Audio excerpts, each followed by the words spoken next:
Kali ini kita akan mempelajari terkait dengan pengantarnya.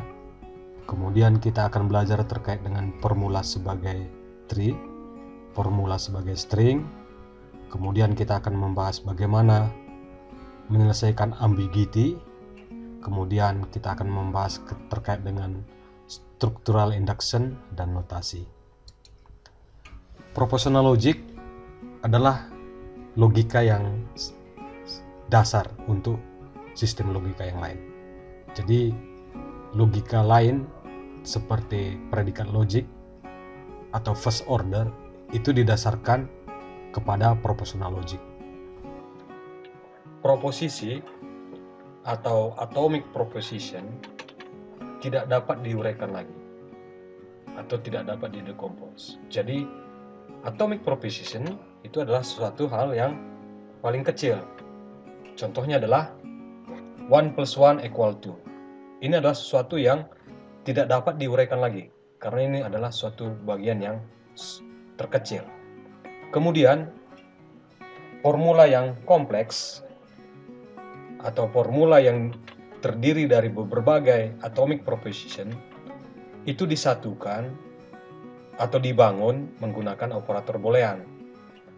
Contohnya lah 1 + 1 = 2 and Earth is farther from the Sun than Venus. Jadi ini adalah bagaimana dua atomic proposition itu digabungkan menggunakan operator boolean sehingga menjadi satu operator yang kompleks.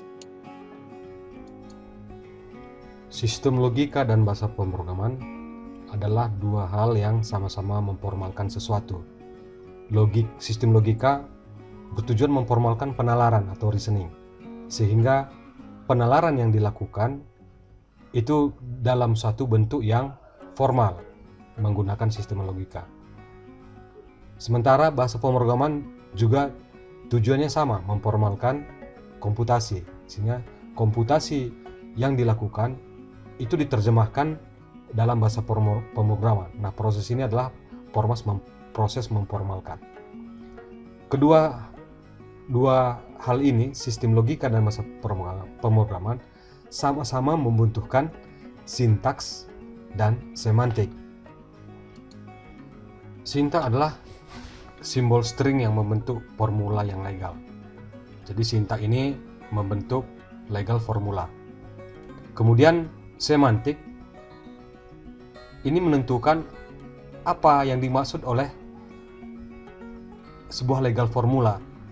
Jadi semantik ini menentukan makna dari sintaks yang telah dibentuk. Kemudian ada yang namanya semantic tableaux. Jadi semantic tableaux ini berisi sintaks ya, berisi formula-formula yang nanti tujuannya adalah untuk mengecek kebenaran dari sebuah formula secara efisien. Ya, jadi ini semantic tableaux ini suatu metode ya, metode atau prosedur yang sedemikian rupa dibuat sehingga dapat mengecek kebenaran suatu buah formula dengan cara yang efisien.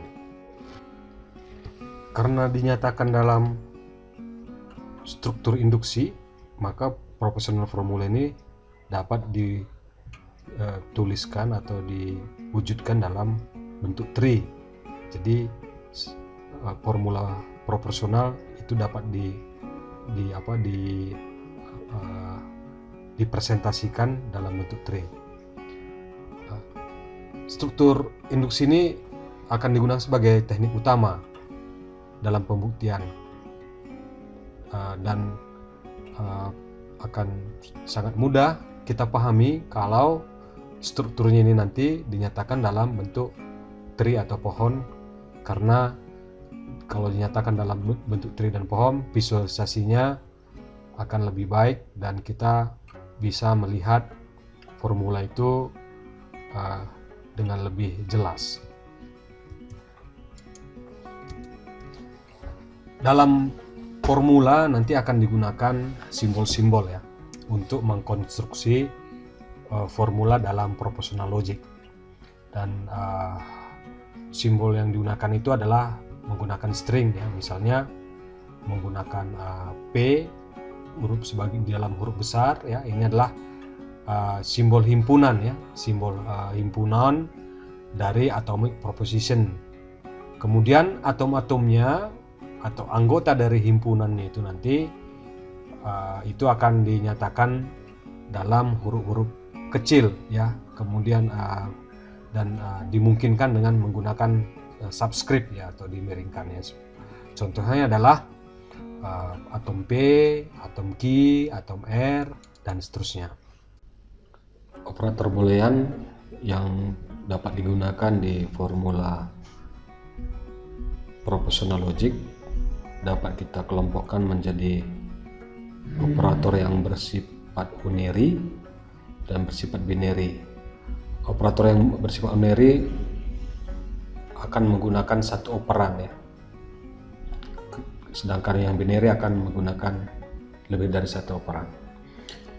Unary operatornya adalah negasi, simbolnya seperti ini, kemudian disjunction, simbolnya seperti ini, conjunction, simbolnya seperti ini, implication, simbolnya seperti ini, equivalence, simbolnya seperti ini, exclusive or, simbolnya seperti ini, nor, simbolnya seperti ini, kemudian nen, simbolnya seperti ini.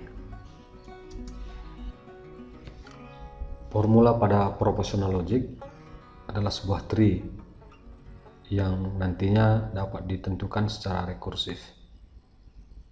Kemudian di tree bagian mana saja yang disebut sebagai formula. Pertama adalah daun ya, yang dilabeli oleh atomic proposition. Nah, itu disebut sebagai formula. Daun yang dilabeli oleh sebuah atomic proposition adalah formula. Kemudian node ya, node yang bagaimana? Yang dilabeli dengan tanda negasi, kemudian memiliki single child, itu adalah formula. Berikutnya adalah node yang dilabeli oleh satu operator binary dan memiliki dua children adalah sebuah formula. Kita akan melihat contoh-contoh dari definisi formula ini pada gambar yang akan disajikan berikutnya. Daun yang dilabeli oleh atomic proposition adalah sebuah formula. Yang disebut daun adalah yang ini ya. Ini adalah daun, ini adalah daun, ini adalah daun, ini daun, ini daun, ini daun, ini daun, ini daun. Semua ini adalah formula. Berikutnya adalah node yang ditandai oleh tanda negasi dan memiliki single child, itu adalah formula. Di gambar ini adalah negasi. Ini adalah negasi. Kemudian dia memiliki single child. Yang ini juga memiliki single child. Sehingga ini disebut sebuah formula. Di sini juga ini adalah negasi dan dia memiliki single child, sehingga disebut juga sebagai formula. Node yang dilabeli oleh satu operator binary dan memiliki dua children disebut formula. Contohnya adalah ini. Ini adalah operator binary pada node yang memiliki dua children. Maka ini disebut sebagai formula. Sama juga dengan halnya dengan ini, dia memiliki dua children. Di sini juga ada operator binary, dia memiliki dua children, dan seterusnya. Berikut adalah sebuah algoritma, yaitu algoritma merepresentasikan formula dengan string dengan masukan pada algoritma ini adalah sebuah formula A, kemudian keluarnya adalah representasi dalam string. Prosesnya adalah pemanggilan secara rekursif, prosedur in order dari sebuah formula. Proses in order ini adalah mengecek apakah formula itu sebuah leaf atau tidak. Kalau dia sebuah leaf, kemudian cetak labelnya gitu. Jadi apa atom dari leaf tersebut. Kemudian prosesnya adalah menetapkan F1 dan F2 sebagai substrate dari formula F, di mana F1 adalah substrate kiri dan F2 adalah substrate kanan. Setelah itu ditentukan, kemudian dilakukan proses in order seperti ini, menentukan apakah dia leaf atau tidak. Kalau leaf, dicetak labelnya. Berikutnya adalah mencetak label dari root dari formula F tersebut. Selanjutnya adalah in order F2, yaitu substrate dari formula yang kanan, ya, kemudian dicek dia leaf atau tidak. Kalau dia leaf, maka dicetak labelnya sesuai dengan atom yang ada di leaf atau daun tersebut. Sebagai catatan, jika roof formula F itu diberi label negasi, maka substrate kiri itu dikosongkan dan langkah atau step in order F1 dilewati atau di skip.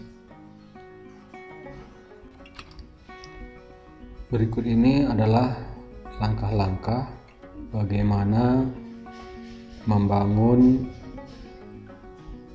atau membentuk sebuah formula string berdasarkan algoritma tadi yang sudah dijelaskan. Yang pertama, ditentukan substrate ya. Substrate-nya dalam hal ini substrate-nya adalah F1 yang ini, kemudian F2 yang ini. Kemudian dicek ini down atau tidak. Ternyata down ya, leaf ya, sehingga dituliskan formulanya, dituliskan atomnya. Kemudian berikutnya adalah dicek rootnya ya. Rootnya di sini adalah implikasi. Kemudian dicek lagi F2-nya, ternyata dia adalah leaf atau daun, maka dituliskan labelnya ya, labelnya. Oke, berikutnya rekursif ya. Diulang lagi, ditentukan lagi di sini F1 dan di sini F2. Kemudian dicek apakah di sini down atau tidak. Ternyata bukan. Ya, jadi langkah itu dilewatkan dan sekarang dilanjutkan dengan menuliskan rootnya.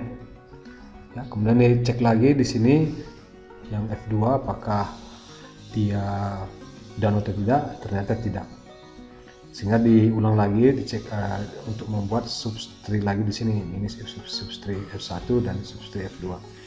Kemudian dicek, ternyata di sini ada negasi dan di sini ada single child, sehingga ini adalah secara keseluruhan ini adalah sebuah formula ya yang dapat dituliskan sebagai negasi P. Kemudian dicek lagi rootnya, dituliskan labelnya, kemudian dicek lagi, sama kasusnya ini ditemukan di sini adalah negasi ya. Kalau kita temukan negasi, maka yang kita lakukan adalah sesuai dengan definisi bahwa ini adalah sebuah formula karena ini adalah single child, sehingga dituliskan formulanya sebagai negasi key ya, sehingga kita peroleh ini adalah formula untuk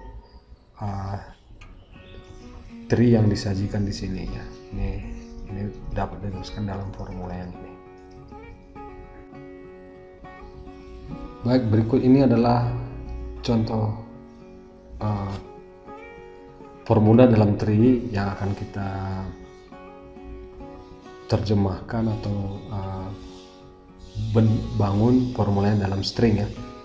Yang pertama kita tentukan substringnya ya, di sini adalah F1 ya, kemudian di sini F2, dan dicek ini ternyata daun atau leaf, tuliskan formulanya, kemudian dicek lagi rootnya, tuliskan labelnya, kemudian cek lagi di sini, ternyata di sini bukan leaf, sehingga kita langkah berikutnya adalah membuat lagi substring yang berikutnya ya. Di sini ternyata daun, kita tuliskan daun, dan tuliskan lagi rootnya.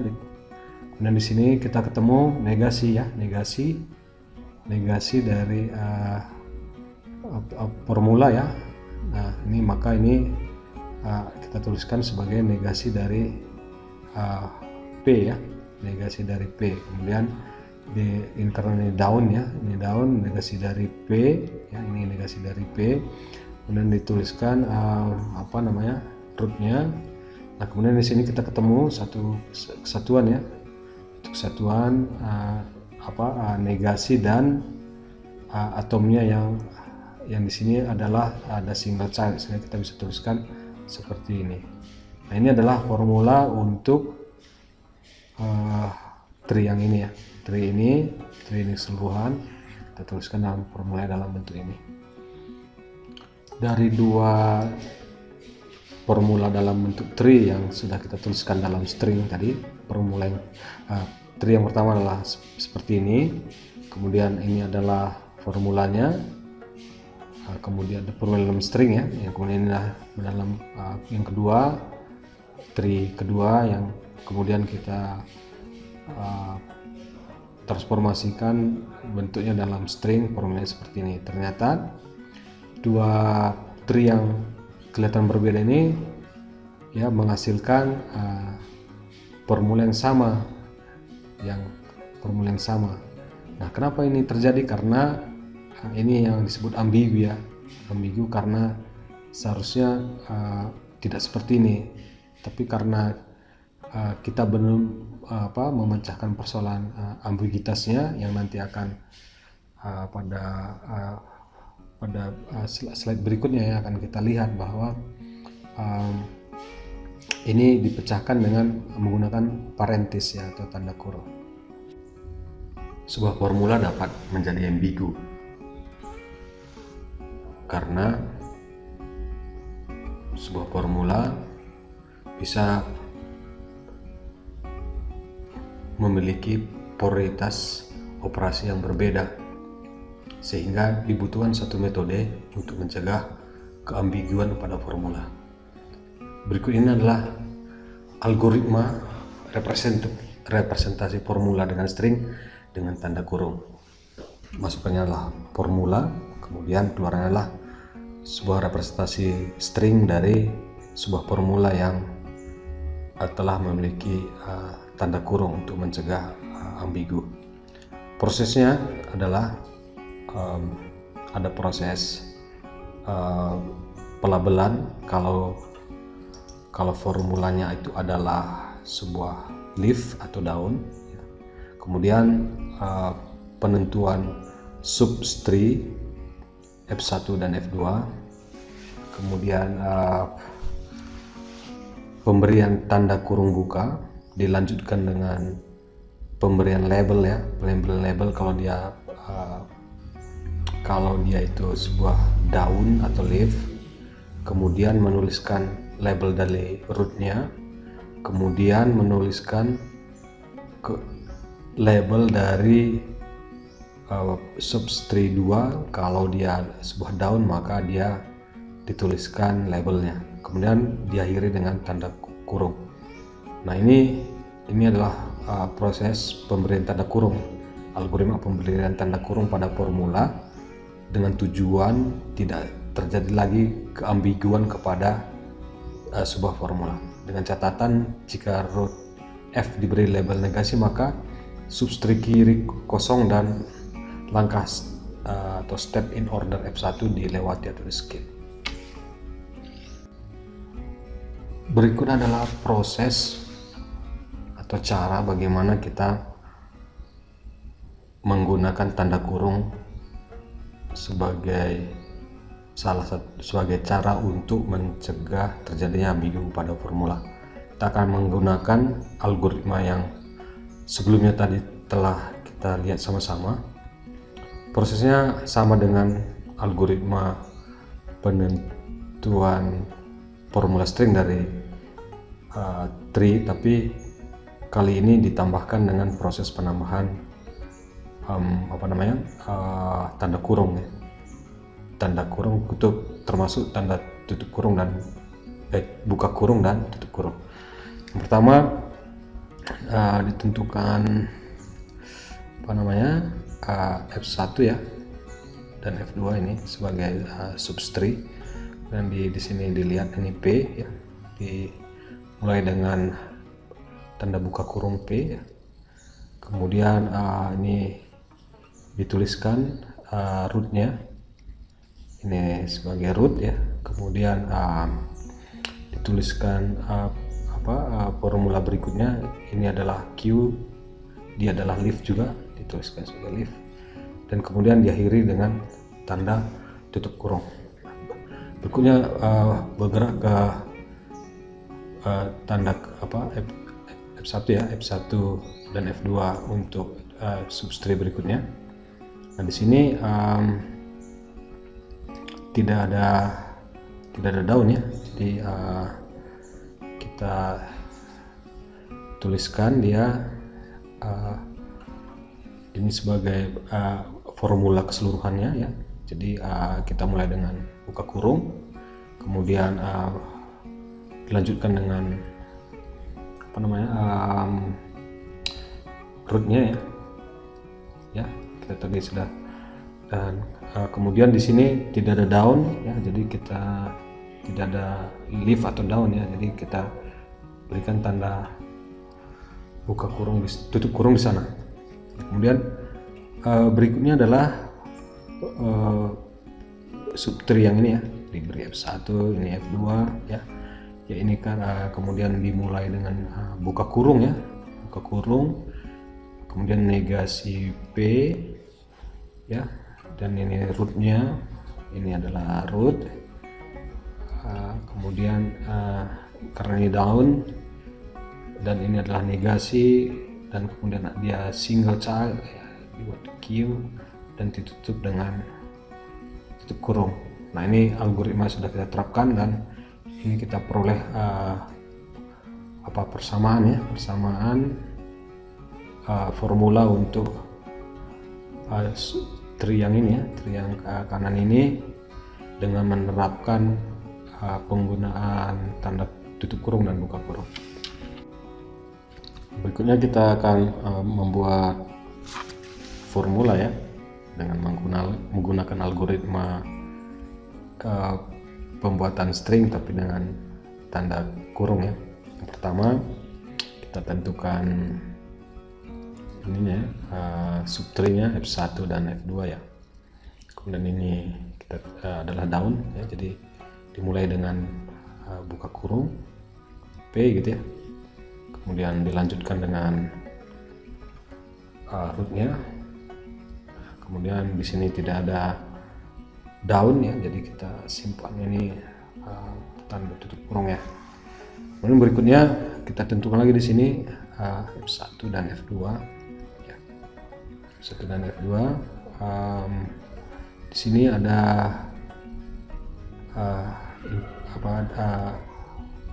daun ya, daun dari key ya, kita buka kurung di sini, kemudian kita beri key, kemudian tentu rootnya ini kita berikan baik. Kemudian di sini adalah berikutnya adalah ini di F2 ini adalah formulanya adalah secara keseluruhan adalah yang ini ya, ini secara keseluruhan ini formulanya, itu secara keseluruhan formulanya. Jadi karena itu bukan daun ya, kita tutup kurung lagi di sini ya. Nah kemudian berikutnya adalah yang ini ya, F1 dan F2 ya. Tapi ini perhatikan di sini, ini adalah tanda negasi ini berlaku untuk keseluruhan formula ini gitu ya, keseluruhan formula yang ini, keseluruhan formula ini. Jadi kalau kita menemukan seperti ini, kita bisa memberikan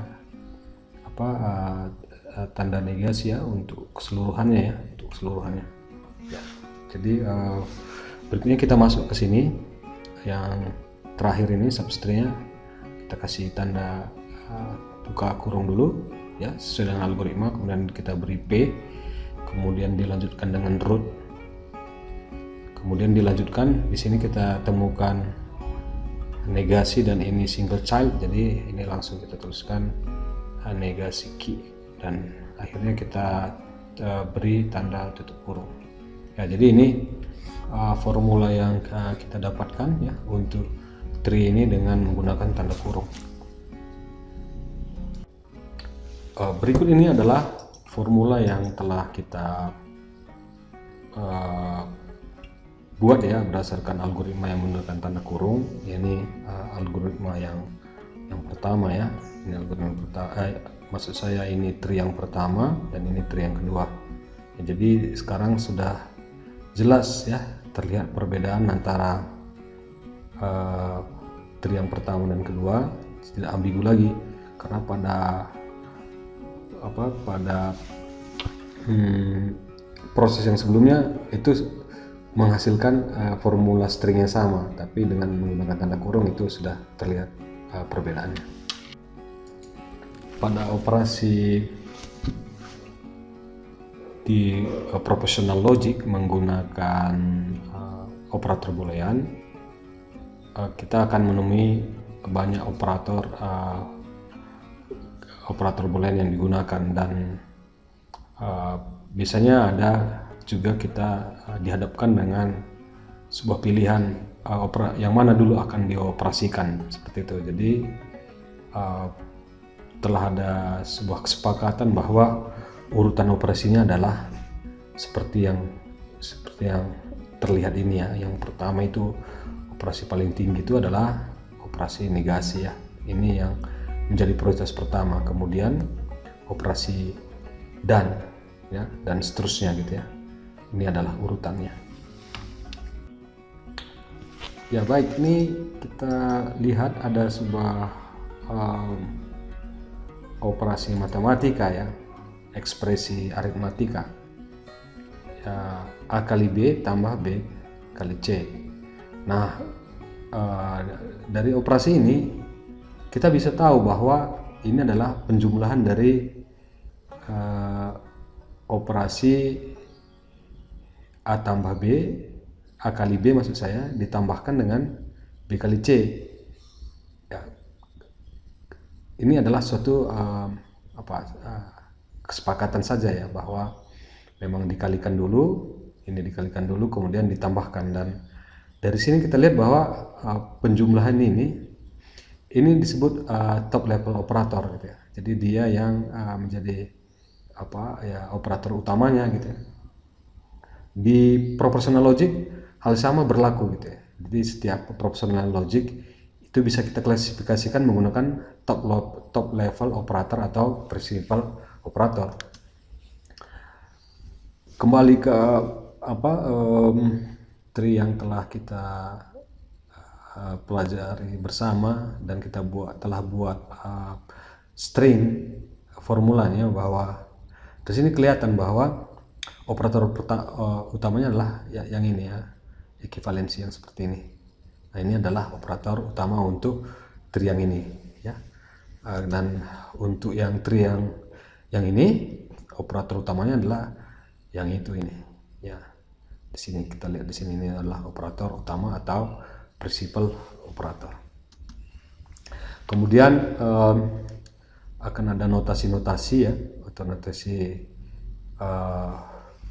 yang seperti terlihat ini ya, negasi dan atau implikasi, ekivalensi, exclusive or ya. Nah ini ada alternatifnya ya. Ini adalah alternatifnya untuk notasinya. Untuk negasi bisa dibuat seperti ini, untuk dan bisa seperti ini. Atau di bahasa pemrograman Java dia menggunakan tanda seru seperti ini, dan untuk dan ada ini. dan 1 atau dan 2 ini terkait dia shortcut atau tidak gitu ya. Nah, demikian